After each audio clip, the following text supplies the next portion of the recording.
All right. Good afternoon, everyone. I am James Kitchen, Special Assistant to County Executive Pittman, and I am joined today by our Budget Officer, Chris Trumbauer, and our Director of Community Engagement and Constituent Services, Vincent Molden. We thank you for joining us for the fourth webinar in our Engage Arundel webinar series, Navigating the County Budget, How to Effectively Advocate for Community Needs. Engage Arundel is designed to foster collaboration and communication between the government and the community. The initiative combines online and in-person events and resources to empower residents with knowledge tools to create sustainable and thriving neighborhoods using county resources. Before we begin, I would like to quickly go over some housekeeping items to ensure that the session runs smoothly. Please note that today's webinar is being recorded. If you need to step away or you would like to review it later, we'll be sending out a recording after the event. A copy of the presentation will also be provided. If you have any questions during the presentation, please use the Q&A feature located at the bottom of your Zoom window. The Q&A will be divided into two sessions today, one on the budget process in the middle of the presentation and one on submitting impactful testimonies, and those will both be moderated by Vincent Molden. And we'll try to address as many of those questions as possible. So thank you for joining us. And we're going to start off today's webinar with a short video from County Executive Pittman. Welcome to Engage Arundel's Budget Town Hall, strategy session. So you must be planning to come to a Budget Town Hall, or you're planning to write letters or go online and make your views heard about the county budget, or you would not be in this session. So you really do have to make your voices heard. And my advice to you is the more people, the more power. So engage not just yourself and speak for yourself, but engage your neighbors, engage other residents, whatever the interest group is you're representing. When you all stand up together and we see how many of you there are, that has a huge impact. So, or lots of letters has an impact as well. So I look forward to these. We do them in every district. We've been doing them since year one. They're not required under the county charter for the budget. The charter only requires 2, but I feel as though it's really, really important to hear from the residents before we then hear from the department heads and go into the final deliberations. So welcome and good luck with your advocacy.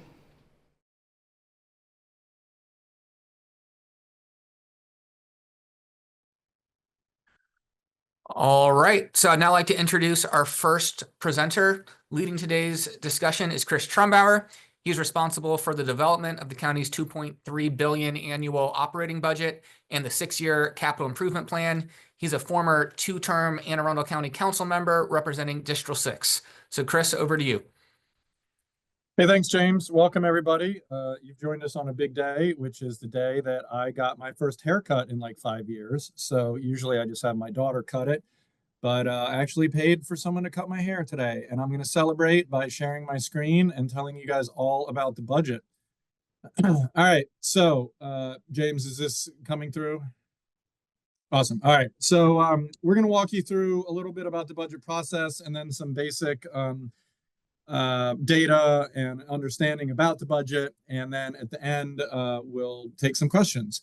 So here is a very colorful graphic I put together to kind of walk through the process, which really starts about now. So last week, maybe it's the week before, the budget office gave the county executive the first fiscal update on how we're doing so far in fiscal 25 and what we see in our crystal ball looking forward to the next fiscal year, which would be 26. We've also given an update to our department heads on the process, and we've asked for their submissions in early January. So the process is underway. An important part of that is the town hall. This is something that County Executive Pittman started during his administration. As James mentioned, he does one in every district. And this is where the public, you all, get to tell us some of your priorities. And I always assure people that it makes a difference. And one of the reasons that we do it early in January and early February is because no decisions have been made yet. So it's still in the kind of fact-finding stage where public testimony can have a big impact. Then we send it to the budget office. So we do all our nerdy budget things and make sure the numbers are right and all of that. And then the county exec gets to meet with each department, go through their budget. He makes final decisions. We button it all up. We introduce it to the county council on May 1st. That's a big day because that starts the 45-day clock ticking. The council has until June 15th to review, to double check the budget, to amend the budget, and ultimately to pass the budget. They have to do it according to our charter by June 15th. Part of that review is the county auditor who works for the legislative branch. She and her team work on double checking everything, not only doing math checks, but doing policy checks. And then it ends up with the council introducing amendments. There's a big voting session, and then they hopefully pass the budget. I know what you're thinking, Chris, what happens if they don't vote to pass the budget? Great question. What happens is the budget gets adopted as introduced on May 1st, but no one wants that to happen because there's always changes and mistakes that are found. And to my knowledge, it's never happened in county history. All right, so this is just a little bit more of a detailed timeline. We start capital budget all the way in December, but this shows you how everything lays out in a little bit different format than the slide I just showed. But it ends up on July 1st or June 30th when the fiscal year ends, and the new budget begins on July 1st. How big's our budget? There's a lot of ways to answer that question. I generally answer it by our general fund operating budget, which is $2.3 billion and change. That's a lot of cake. Where's it come from? From this pie chart. So this shows you that by far our two largest components of revenue for the county general fund are property taxes and local income tax. That's both a little bit more than a third. You see all those other little slices of the pie. Those also generate revenue. The one that probably is most significant and that we have the most control over is recordation and transfer tax. So anyway, I'll talk about these in detail a little bit more in following slides. All right, so I wanted to give you a little bit of an update or kind of a primer on each of the main funding components. And what I did, so this is property tax revenue, and then next to that you see a page number, okay? What's that page number? That page number is where you can go in the county budget book and you can see for yourself all the information on that particular component. So property tax, just dial up page 40 on aacounty.org/budget, and you're good to go. So we are, for fiscal 25, we budgeted $920 million for property tax revenue. That is generated from a property tax rate that we put on assessed value. So it's $0.93 or 98.3 cents on every $100 of assessed value. I put assessed in caps because you may have a $600,000 house, but it may be assessed at $450, $500, $550, something like that, depending on how long you've had it. Part of the reason that there's such a difference is because the county has a very healthy homestead credit, which means your assessed value can only go up 2% a year, okay? So that's very important. We also in this county have a property tax revenue cap. This is not a cap on the rate, it's a cap on the revenue. So our revenue year over year can only go up 4.5% or the January Consumer Price Index or CPI, whichever is lesser of the two, okay? So in the last 4 or 5 years, we've had it twice where the CPI has been higher than 4.5, so we've hit that ceiling. But generally, CPI tends to hang out between 1% and 3%. So the tax cap rate is the rate that would be set to achieve that amount of revenue that we would get by putting that multiplier on last year's revenue. So whether that's 4.5% or whether it's the CPI, that determines the amount of revenue. Then we calculate what rate would we need to put on the property in order to achieve that revenue, okay? Now, one little caveat, and the County Executive Pittman has used this twice in his tenure, is that we may propose a rate that is higher than the tax cap rate, but only if the excess funds that would raise go directly to public education. So that was a state bill that was passed several years ago. Okay, how do we stack up on property tax revenue? Anybody who's been to a town hall has probably seen this. We're right about in the middle 98.3 cents compares pretty favorably to most of the other larger jurisdictions that we compare ourselves with. Baltimore County, Howard County, Montgomery, Prince George's, all of those have a higher rate. Most of the smaller rural counties have a slightly lesser rate. Income tax revenue. Okay, so the county, we now have a progressive income tax rate structure. We have 3 different tiers. So for the for folks in the single filers that make below $50,000 in taxable income, that's 2.7%. For everybody who makes income above that, but less than 400, for the income between 50,000 and 400, you're going to be paying a slightly higher rate at 2.94. And then for anyone that makes income above that $400,000 level, and again, that's taxable income, that is being assessed at 3.2%.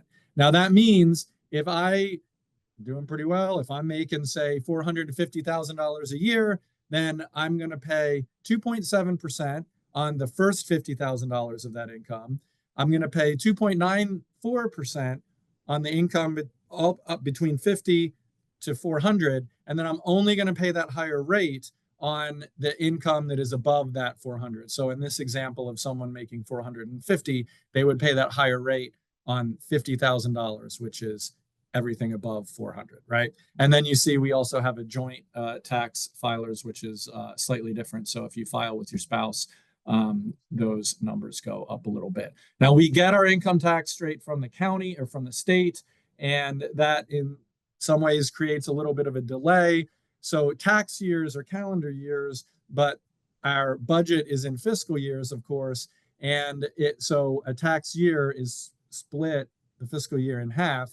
If we set a tax rate change on January 1st, then we're only getting half of that change in the upcoming fiscal year, right? Because it starts on January. The way that it comes back from the state also, there's a little bit of a delay. So what we end up basically projecting is that 42% of the tax year will come in the first fiscal year, 48% comes in the second fiscal year, and 10% comes as a tail in the third fiscal year. And I'll explain why in a little bit. Here's how we stack up. This is a little bit more of a complicated chart because we have that progressive tax rate structure where we have 3 different tiers. The only other county that took advantage of that is Frederick. We're the gold one. They are 2 to the left. You can maybe see that I have these little dotted lines on there that shows Frederick's rate. But you can see our 2.7 rate, our 2.94, and our 3.2. Generally, the vast majority of taxpayers end up being in that 2.94 rate. That's kind of our average rate. So that's what I'm comparing other counties with. As you can see, we're the 5th lowest in the state when you look at the other county jurisdictions. Almost all of the other big counties are at 3.2%, which is the max allowed. And many of the rural counties are too. You can see there, Kent and Queen Anne's, St. Mary's, Wacomico, they're all higher than we are. Okay, recordation and transfer tax. This is a tax that we put on real estate activity. So there's recordation and there's transfer. There's a different rate for each one, but anytime there's a real estate transaction, we get a little taste, okay? That's an important revenue component for us, and it's been a little bit depressed recently because mortgage rates have been so high. And if you're like me, you have a very low mortgage and you would never buy a house right now if you had to, or if you didn't have to, because you would be paying 3 times as high of a mortgage interest rate, right? Anyway, we've got about $102 million budgeted for recordation and transfer tax, and that comes from these real estate transactions. Home prices have held steady even as the activity has gone down. So there's not a lot of buying and selling going on, but the housing prices have been stable. So we haven't seen too precipitous of a drop off recently. But I think I have a graph in here to show you. Here we go. You can see 20 years ago, there was the big housing bubble, and then there was the crash, right? So you see that little shark fin on the left. And then you see basically the pandemic run up on house prices go all the way up to we were getting 200 million revenue from recordation and transfer back in 2022. Obviously, that was not sustainable. Whenever you see a chart go up like that, you know it's going to come down. Fortunately, we budgeted for it to come down, so we didn't have the rug pulled out from under us. But the important thing here is that there is, if you look at, fiscal year 2021, 22, those levels were much higher than they are now. $80 million from the peak, 200 million to what we're hopefully going to project in 26, which would be around 120. The bad news there is we're getting $80 million less of this revenue source than we did a couple of years ago, and that has a major impact. The good news is we did budget for that to go down, so we didn't create a deficit. And the other good news is this represents potential recovery in the future where when the housing market turns back on, that should grow and we should get more recurring funding to do good things with. All right, so in the current year budget, fiscal 25, we did have several other new revenue sources.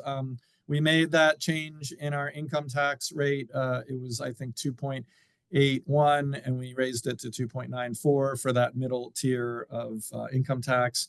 We raised fees on some of our building permits for the first time in like 20 years. So we attached a little bit of extra revenue to that. And then there's a 911 fee that everyone pays on their cell phone bill. We had, I think, the lowest or among the lowest in all of the state. So we brought that up to 75 cents per month, which is about the average of everyone else. And that gives us a little bit of revenue. We're also instituting this year red light speed cameras. And this is not really a revenue generating endeavor. It's more of a behavior change endeavor. But to the extent that there is some revenue, we're projecting a little bit. It's important to keep in mind that this is largely offset by expenses. So, there is a contractor we pay to do all this. That costs a lot of money. So this is not a big moneymaker for the county. It's more about trying to stop speeders. We have a rainy day fund, which is technically called the Revenue Reserve Fund. This is money the county puts away, just like you would put in your own savings account in case you need it. The County Executive Pittman's philosophy has been to keep that at the maximum rate. And in fact, we increased it several times with the help of the County Council over the years. County Code now says we can have up to 8% of our operating budget revenue in the rainy day fund. This is money set aside for an economic downturn. So we can only access this if certain triggers are met that mean that the county is not achieving its revenue. And if we do use this money to fill in gaps or to pay for things that we otherwise wouldn't have to, we're essentially creating a short-term structural deficit because that's not being paid for. Those things are not being paid for by recurring revenue. They're being paid for one-time revenue. But this money would help us prevent things like furlough days or layoffs or potentially closing libraries or the things you don't want to happen when an economic downturn does come. All right, let's talk about the other side of the house, which is money going out the door. Where does it go? Mostly to the Board of Ed, right? Schools get about half. Public safety is the next biggest slice of the pie. And then general government are all the unsexy parts of government, like, for instance, the budget office, right? You gotta keep government running and all that. But you can see how everything else balances out there. But the important thing is that number up at the top, 2.3 million, is the exact same number you saw at the beginning of the show with the amount of revenue that we projected. So that's a balanced budget.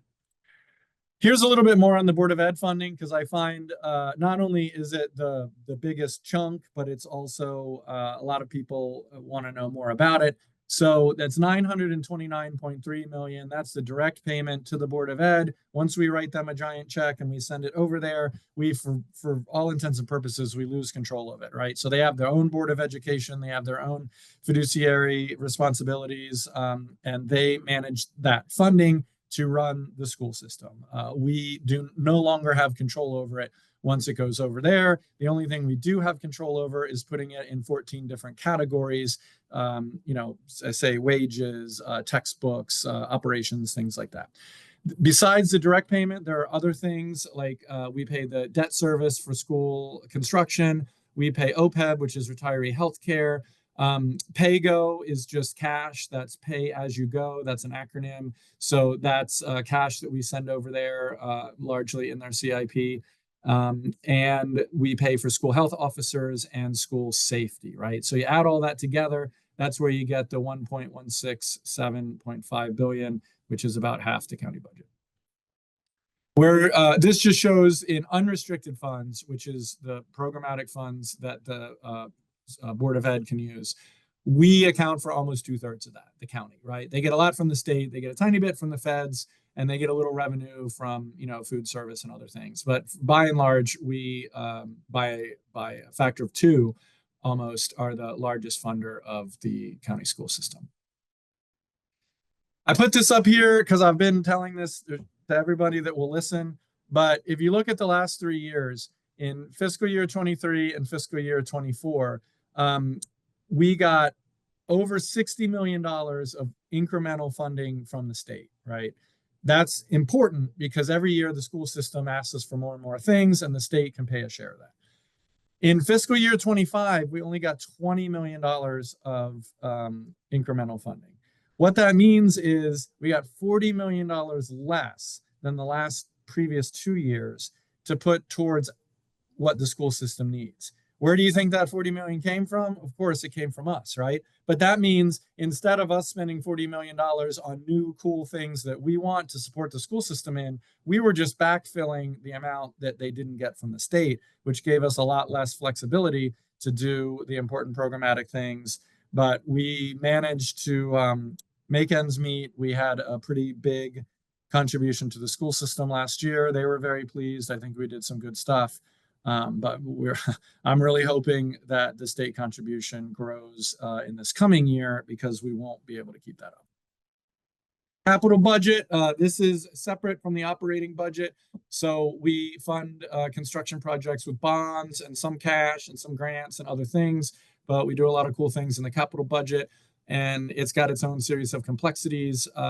It's budgeted over 6 years, right? So we have the upcoming year, which is when money actually gets spent and we put things in particular projects. And then we have the following 5 years are largely plans to, how we're going to finish projects, because most capital projects take multiple years to complete. So you have to plan that out over the 6-year period.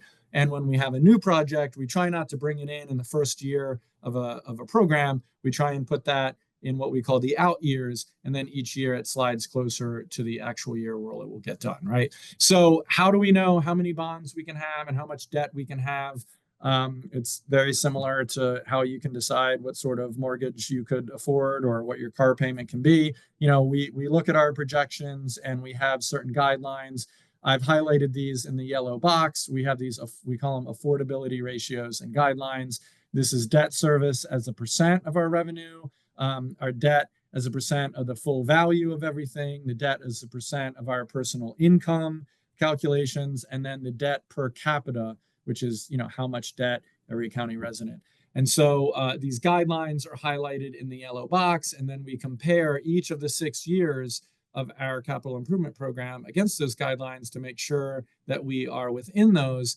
And this has been a very strong tenet of, I feel very strongly about this as budget officer, the county executive feels very strongly that we want to maintain solid fiscal footing throughout this administration, all 8 years.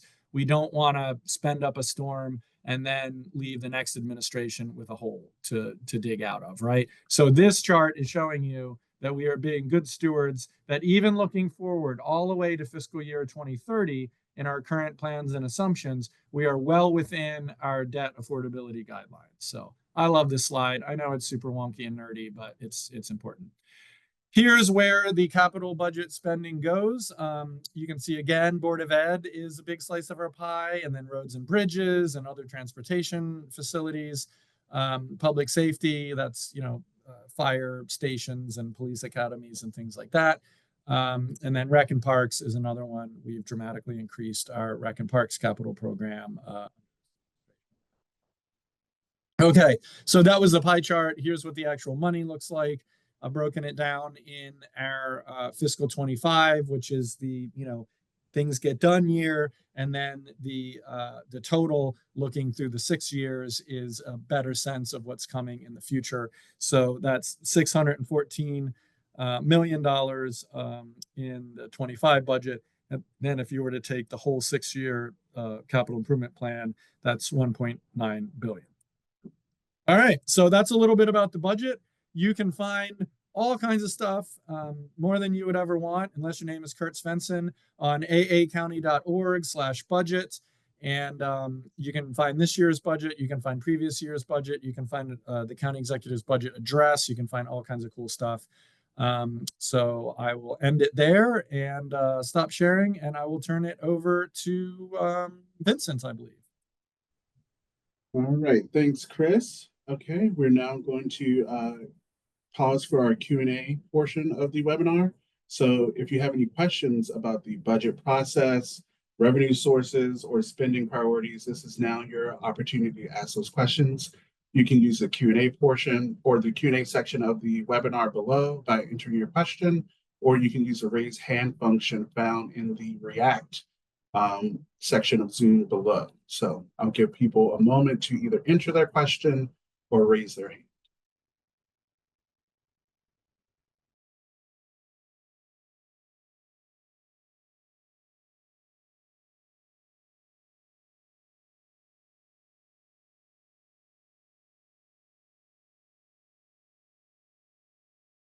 All right, we have one question from Anastasia. So it says, on your appropriation slide, what is 3% for land use intended for? And you're muted, Chris. So I think you're referring on the capital side. So the land use, or let me bring up the slide on my thing. That is, oh, that's appropriation on operating. So land use is land use departments. So that would be how we designate our planning and zoning, for instance. So if you're wondering about land use acquisitions, that's in the capital budget largely, and that's done mostly through Rec and Parks, through program Open Space and the Greenways for conservation acquisition. But for the county buying property for future facilities like a school or a fire department or something like that, or a library, we have a capital budget project called Advanced Land Acquisition that we keep funding in as well. So. Thank you, Chris. And then we have one from M. Atkins. It says, since money is fungible, isn't the exception for exceeding the cap only for education a bit phony? I mean, not really, because what you have to do in order to exceed the tax cap is you have to demonstrate that that funding is going to an education need. So every year the Board of Ed asks, for its request, and then the county funds, at least under this administration, as much as we can afford. If there are critical things that we're not able to afford, then we, in the past, have elevated the property tax rate in order to fund those. But you have to write a justification memo to meet the requirements of the state bill that allows you to do that. From an anonymous attendee, I'm not sure if we can answer this one, but it says, why was there a drop in state funding this year by 40 million? So it's a couple different reasons, and I won't get into a ton of detail, but there's different factors. Number one, part of what determines the amount of state aid is called a wealth calculation, and county's wealth calculation goes up and down a little bit, so that affected it. But another thing was that enrollment was flat, which the school system told me was a little bit artificial, because they used the September enrollment count in that calculation, and the September count was low, but then the following count, recovered. So we kind of benefited, or we were the recipient of kind of bad timing on the enrollment count. But then also the blueprint for education requires certain funding mandates. And on the state side, it's hard coded in what their annual inflator will be, like what year over year what that goes up by. And their inflator was much less than the cost of inflation. Everything was going up a ton, but they're only using like 1 or 2% because that was hard coded in the bill. So that depressed it as well. So there were a number of things that contributed to that. And my understanding is that the school system believes that there will be some recovery this year. It won't be back to that full $60 million level we saw a couple of years ago, but it should be better than last year. Fingers crossed. Thanks, Chris. And Kurt asked, can you share how many participants are on this webinar? We currently have 37, and I'll take this time to ask everyone to please watch your inboxes after this webinar has concluded, because we will be sending a survey out. So we'll ask you how this webinar went. And then Virginia asks, will this presentation be recorded? Yes, it will be. So along with that survey will be a recording of this webinar. And then Susan asks, how was the 3-tier income tax system created? It seems regressive, especially in the middle tier. Okay, so it's the opposite of regressive. It's actually progressive, because the higher rate is being paid by the highest earners. And so the lowest earners are paying the lower rate. In every other county except Anne Arundel and now Frederick, everybody's paying the same rate. So like you saw on my graph, most counties, at least half of them, are already at the state max of 3.2 for all income earners. That means it doesn't matter if you are a school cafeteria worker or a CEO for a multi-billion-dollar company, you're paying the same rate.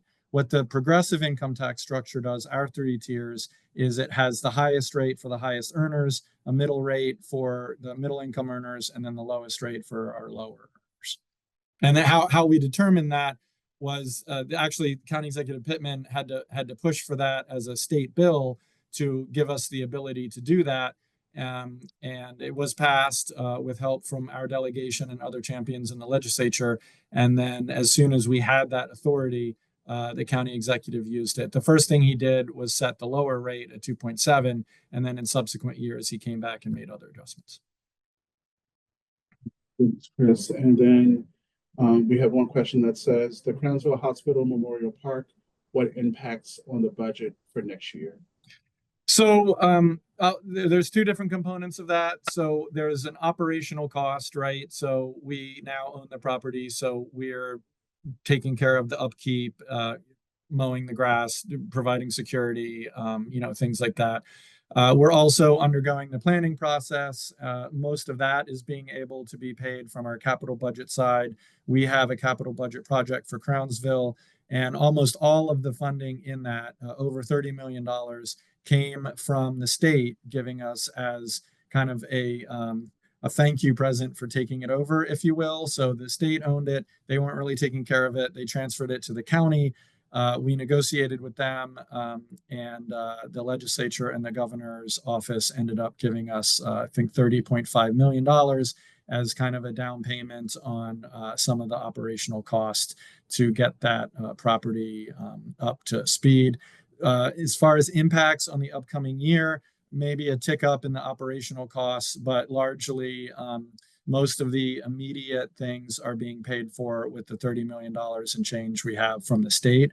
But once we adopt the master plan and we start tackling different components of that, which we'll have to do, 1 or 2 things at a time, you will start to see capital budget projects for those individual enhancements, and they'll most likely be paid for by a combination of county general funds as well as other state funding, or if we're working with partners in an institution or maybe a state or federal agency, then we could expect a contribution from them. So that's a long way of saying most of that is to be determined.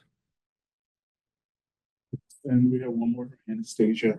What is the role and authority of the Planning Advisory Board in reviewing the budget? What kind of changes to the budget can they recommend, advise, make? Great question. So the Planning Advisory Board is super important because they get the first kind of official review of the potential capital budget. So they see it really even before the county executive has made any preliminary decisions. Departments make their budget requests. We have an internal review process to kind of lift up the most important projects. And then we send a list of potential projects to the Planning Advisory Board.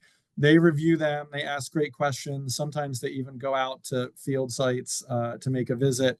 And then they take the first cut at whittling down the potential list that we've submitted as possible into what the county executive should or will consider. At that point, the county executive then takes the Planning Advisory Board recommendations, and we usually have to trim that down a little bit further because they don't want to hand it to the county exec and say, here's what you should do. You don't get to make any decisions. They kind of narrow it down.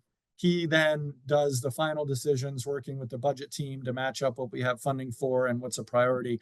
And then we submit that to the county council. So they have a very important role shaping what ultimately makes to the council. And to the extent that we change any of their recommendations, we submit a memo explaining why we did that. So PAB is very important.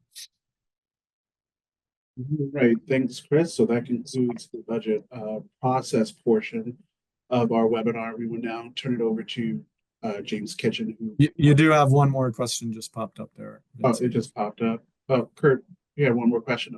Will your survey provide an option to allow your name and contact information to be shared with fellow citizens on this call, kindred spirits interested in public budgeting? Our survey does not allow for that, Kurt, unfortunately. But if you're looking for ways to connect with people, feel free to reach out to me, or the Budget Town Hall certainly serve as a way for you to connect with people who are interested in the budgeting process. So unfortunately, we do have to move on to the next part of the webinar. So we will answer your questions in the next part. So introducing James Kitchen, who is the special assistant to the county executive, and he will be covering how to get involved, which many of you already are because you're on this webinar, the town halls, and he will also go over how to prepare a great testimonial. So Special Assistant Kitchen, over to you. All right. And thanks everybody. I've got to run to another meeting, but you've been a great audience. Hey, and, Chris, before you jump, Anastasia asked who's being thrown off that or jumping off the cliff on the photo in your wall.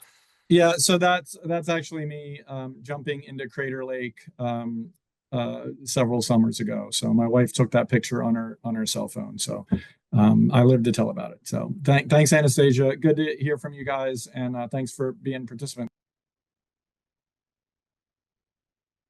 All right, so now I'm going to share my screen, and like Vincent had mentioned, we are going to look at the budget town halls and how to participate in those. All right, so if you go to aacounty.org /budget-town-halls, this is the website that will come up, and I just wanted to give you a quick view of what it looked like.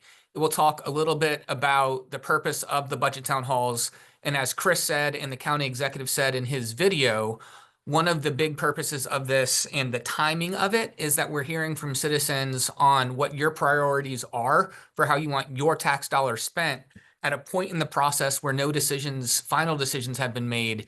And so that input still has ample opportunity to impact the decisions that are made in that budget year. So you will have a spot to submit comments. There's a budget testimony toolkit you can click on. And then this is the Your Budget. That takes you to the part of the webpage that Chris was talking about, where you can get lots and lots of information specifically about the current operating budget and capital budget and prior year budgets as well. If you scroll down on this page, it will give you the dates, locations, and times of all of the different budget town halls that are going. As was mentioned, the charter only requires the county executive to hold 2 of these. We hold 8 each year. And then underneath each announcement is a spot where you can click and register and let us know you're coming. And if you want, let us know a little bit about what you think you will be giving testimony on there. You keep scrolling down and you get to the rest of them. There is a county-wide one. This is the 8th one that we started doing a few years ago. And this one is virtual. It is not in person for people who just can't make that commute or get to a physical location. It's county-wide, so you can come and talk about any issue in your specific district, or you can talk about county-wide issues, and we will have translation services provided at that one too. And so that's one where we do really encourage folks who feel more comfortable speaking in Spanish to show up and give their input at that budget town hall. Now, if you don't know what council district you live in or who your council member is, you can click on this button at the bottom of this web page, put in your address, and it will tell you what district you live in, who your member is, and you can look at that to see what the date is. But they do run, again, from early January through early February, which is a good time in the process for us to hear from everyone. So back to the top of that page, if you click on this button for the Budget Testimony Toolkit, it will take you to another web page. And on that one, there will be several things. It contains a budget testimony checklist that can help guide you if you're nervous, you've never given public testimony before the county council or the county executive. It'll give some guidelines on what you can do to prepare. We have a flyer there for the town halls. It has a QR code to register. It has the dates and locations of all 8 of them. And so you can use that to print out, to pass around, to share on social media, but to assist you in your organizing efforts. It has a copy of this presentation and webinar for reference. Currently, it has the presentation from last year, but we'll be updating that at least by the end of this week, if not later today, to get this recorded webinar, the presentation Chris gave, and this presentation as well will all be updated and put on that toolkit website. And then there's also a resource guide just full of links, planning documents, reports, different studies, and just lots of data that can be used to research and substantiate the testimony that you give. So that's something that we've started providing, I think last year, this kind of landing page for Budget Toolkit, and we are updating it for you this year as well. So if we look at that budget testimony checklist, it really is broken down into 4 areas. So register, make sure you know when yours is, which one you're going to go to. Show up. There's nothing that says you can only go to the one in your district. You can go to a different one. We do typically there allow the people from that district to speak first. And so if you go to one that you don't live in, you can still come, you can still give testimony. You'll just go a little bit later in the process. And then the council person from your district won't be the one hearing it live, but the council member who does hear it, still gets a vote and a say in the entire process. This can often happen for geographical reasons.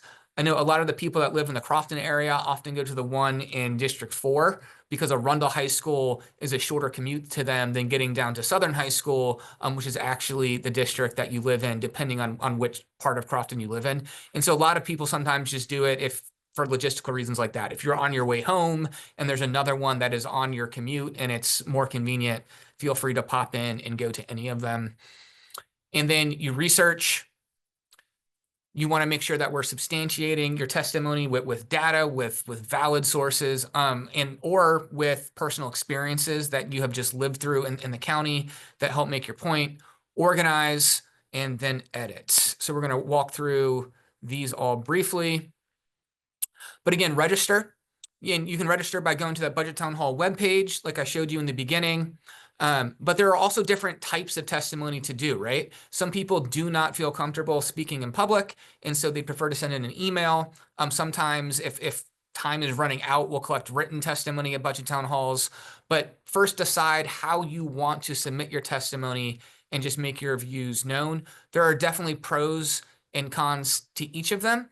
The Budget Town Halls are really powerful. It is, I think there's a power in using your voice and saying it out loud publicly in front of other people and in front of the elected officials that are making decisions. But testimony is limited to 2 minutes.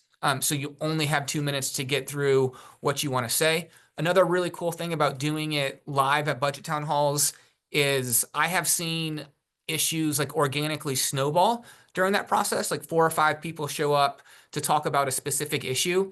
And then I've seen 10 other people who came just to listen without any intent to actually give public testimony, but be like, hey, we heard those 5 people and we want to add our voice to theirs. Like, their idea is awesome. We live here. We agree that that would impact our community, and we endorse that too. And so coming and giving your testimony live does give that opportunity as well, just for others to publicly agree and to jump on board with what you're doing. But email is also really efficient. It's a way to distribute information quickly. You can share it around with other people in your network and have them send a similar email. You can directly link to your sources. It's not time limited, so that allows for a longer case to be made if you don't feel like you can say what you want in just 2 minutes. And it is definitely less public, and so some people are just simply more comfortable doing that.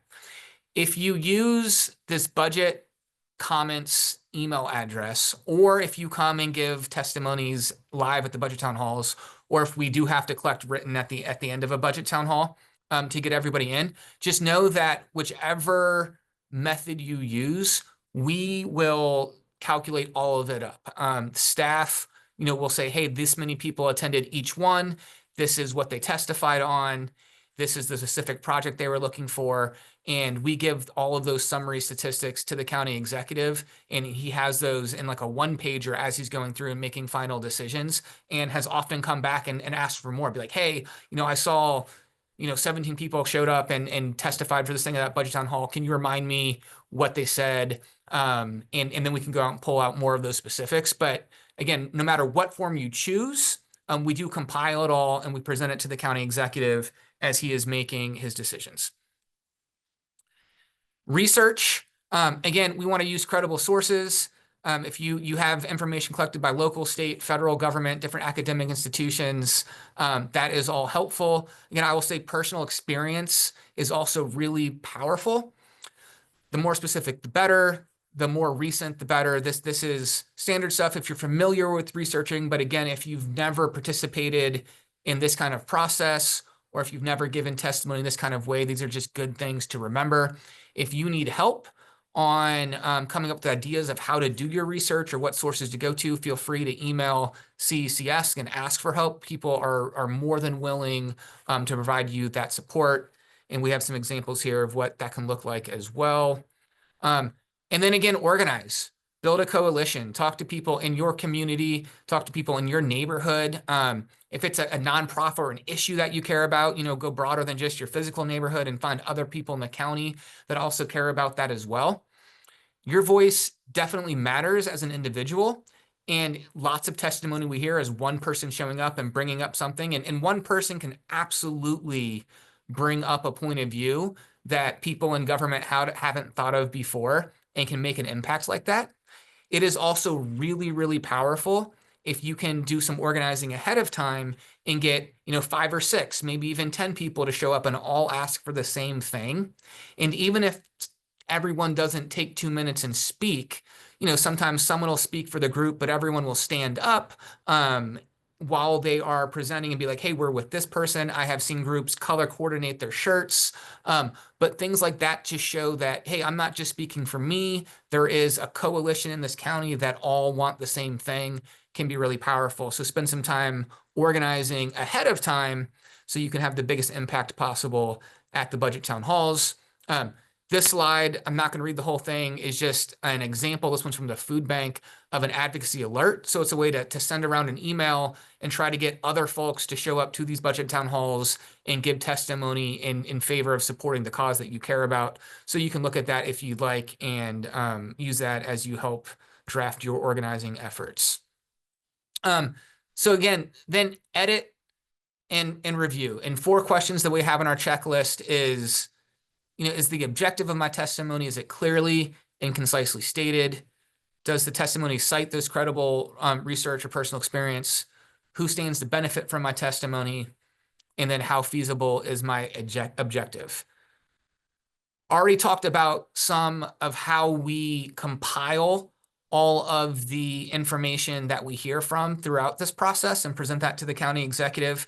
But it is analyzed in large part based on, are we picking up trends in communities, trends in our residents of how they want to see their tax dollars spent? And so again, getting your point clearly and concisely stated is important because it allows us to be like, oh, everyone's clearly, concisely saying the same thing. We can group those together and show how many people are asking for that. If it's harder to be like, okay, what are they actually asking for? Then sometimes it might be grouped by itself. And so again, just think of that as you're putting it together. Does my testimony cite credible research or personal experience? Already talked about that some as well, but we give some examples here. And then who stands to benefit from the testimony? Again, there's nearly 600 residents in the county. So we're looking for trends. We're looking for things that do impact a large number of people. But we do fund things at the neighborhood and community level as well. But an example of that, even if it's like, hey, we need a new park in my neighborhood, there's a difference between saying, I want the county to build a park in my neighborhood versus, hey, myself and all of my neighbors who are here tonight, and there's a group because you've organized, we'd like the county to invest in a park in our neighborhood. It's going to benefit all, 29,000 people who the American Community Survey says lives in our zip code, as well as other people who could drive as well. Just as you're giving your testimony, just amplifies how, yes, I'm interested in this. Yes, I'm asking for it, but it also impacts a larger group of people as well. And then lastly is how feasible is it, right? Like, can this be done? And there are different resources and data that we've tried to give to help you come up with that. But if we're asking for things that, come up and they're going to be, 4, 5, 7% of the county budget in and of itself, that's a lot harder to add. You saw the stuff that the budget officer talked about earlier. But you can look and see like, okay, how much more does it cost to hire a public works engineer, a firefighter, a police officer, these types of things. And so as we're asking for money to be spent in different ways, you can sort of ballpark, hey, this is a reasonable, feasible request versus, hey, maybe what we're asking for is a little bit big. I am gonna switch gears from this presentation really quick and just spend 1 minute showing you what this toolkit website actually looks like. Hopefully you can see this now. And so as you go to the toolkit, again, you go down, you can click and see the checklist. You can click and see the presentations. Again, this we will be updated with the webinar from today. And today's, yes? Trouble seeing the whole screen. You're seeing the whole screen? We're having trouble seeing the whole screen. We're only seeing part of it. Is that better? Why don't you stop sharing? Oh, there we go. Yeah. Okay. I appreciate it. Thank you for that. But as you get here, we have the checklist. The presentations will be updated. And the principal flyer is already updated with all of this year's dates and locations and times. And again, you can quickly get to the budget town halls. But then this is the resources list we have. There is so much data on the county website. We've tried to compile a lot of that kind of here. And the one example I'll give for how maybe this could impact testimony is maybe you're saying, hey, we really want to advocate for the county to preserve this one parcel of land. It's provides valuable environmental benefits. It's forested. It provides this open space in our neighborhood. We want that preserved. We don't want to see that disturbed in future years.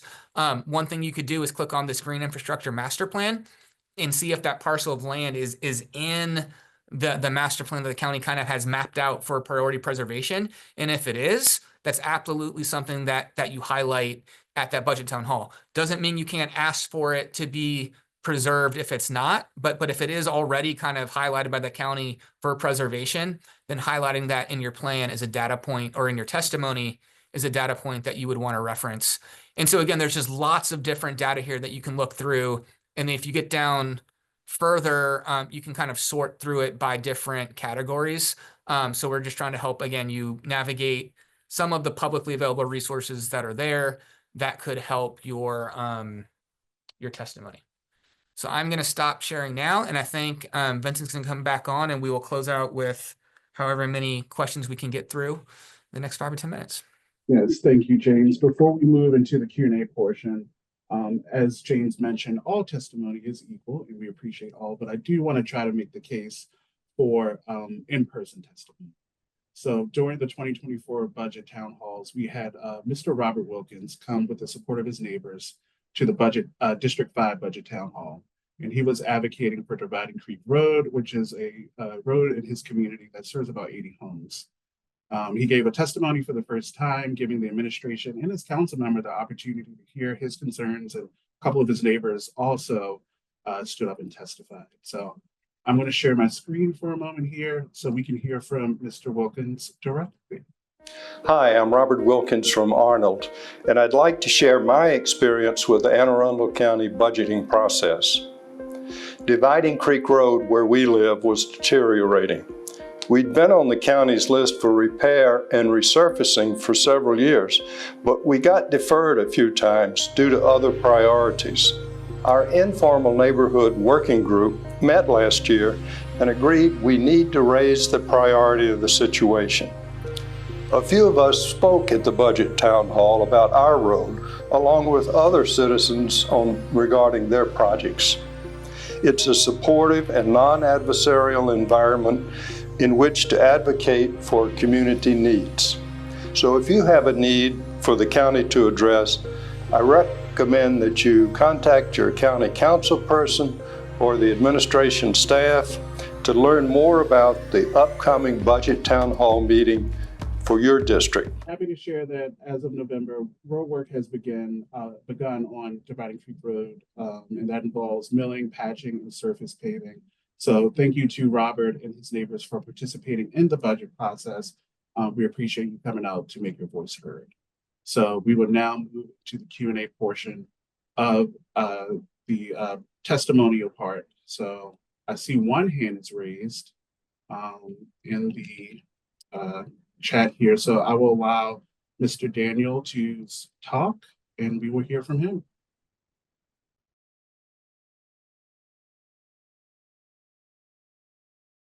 Mr. Daniel, are you able to unmute and ask your question?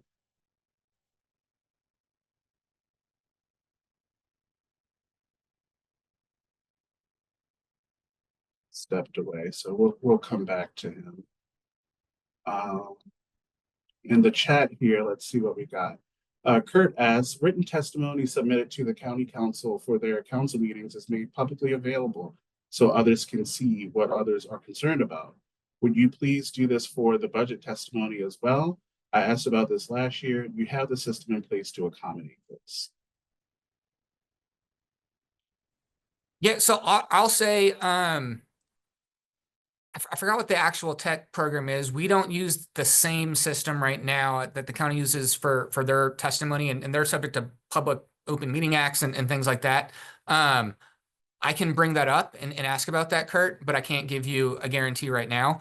What I will say is for the actual budget town halls, that is very public, and those are also filmed by Arundel TV and posted online afterwards. And so the video of all those meetings is absolutely available, and I can ask about the written testimony and follow up with you. Martin, at last year's District 7 Town Hall, Crofton residents requested funding for an extension of the sidewalk on Davidsonville Road, Staples Corner to Bell Branch Park. Beyond repeating the same request this coming year with more voices and sending more emails, what else can we do to get attention to the powers that be to get this much needed project completed? So more voices and more emails helps. So I would not rule out doing that. I have also seen groups do petitions and deliver them at either the budget town halls or right before or right after. And so, there've been a dozen residents that show up, and then, a petition dropped off saying the same thing with a couple hundred signatures on it. So that's something else to be thinking of. I do believe that project is in the sidewalks budget, but like in the appendix. And so it's moving in the right direction. And maybe that's something to highlight in your budget testimony, is that, hey, it's there as one of the priorities for the sidewalk fund. Can we get some movement on getting it from the appendix to the actual design phase? Could be a way to help, I guess, just message that testimony maybe. Great. And Chuck asks, can you provide public testimony at all the budget town hall meetings? So we do have groups that do that. And I think you just have to weigh the cost benefit in terms of your time. Is it really an issue that is countywide and you need all of the different council members to hear from? But there are definitely groups, like I have seen the libraries, public safety groups, animal care and control, things that are truly countywide send volunteers to all of the budget town halls and make the same case at each of them. So that is allowed. Most of the time, the more community specific ones don't do that. They typically focus on the budget town hall that their issue is located in that district, but there's nothing that says you can't. Right, and I see Daniel has returned, so I'm going to bring him up to the stage. Please feel free to unmute yourself now and ask your question.